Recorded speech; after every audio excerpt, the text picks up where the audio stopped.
The Great War abruptly ended the great age of European immigration.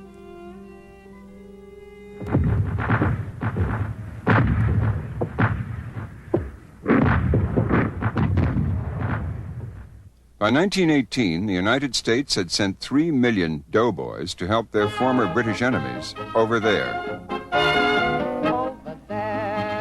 Over there, send the word over there, that the Yanks are coming, the drum tumming everywhere. So prepare, say a prayer, send the word to beware. We'll be over, we're coming over, and we won't come back. Men who had come to the New World as immigrant Europeans returned as English-speaking Americans. The war and war movies changed their adopted language, adding phrases like over the top, no man's land, digging in, and shell shock.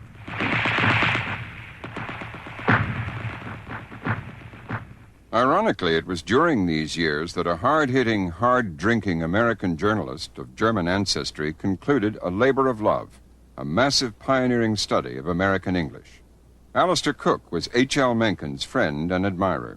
He was a total pioneer from a scholarly point of view in going into the whole origins of English in America, how it had been invaded first by Indian words and then by Dutch words and Spanish words and French and German and Yiddish and so on and so on.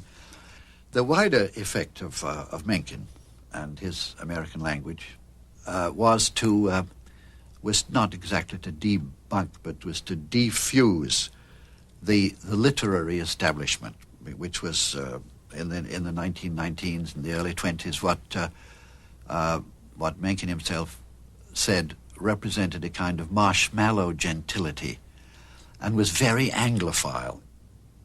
And I think what he did was to give confidence to a rising generation of Americans to realize that they had something almost like a new language, that in ordinary intercourse and in the ordinary speech and relations in a family and in baseball and in ranching and in business, and not to mention later from gangsters and from the jazz world, these hundreds and hundreds of expressions and words were coming into language, and it did form a separate variation from British English.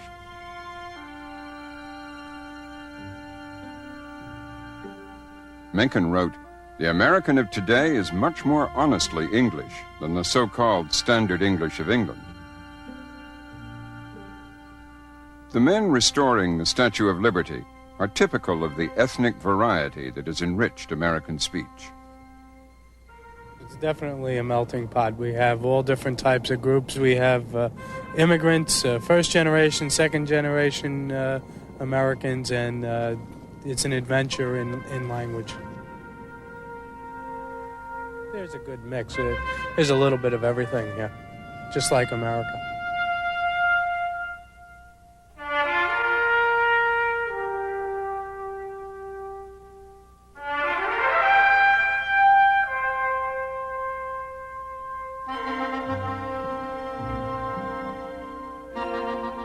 Mencken understood the importance of these immigrations. He called them transfusions. "The day the gates go up," he wrote, "that day the language begins to die."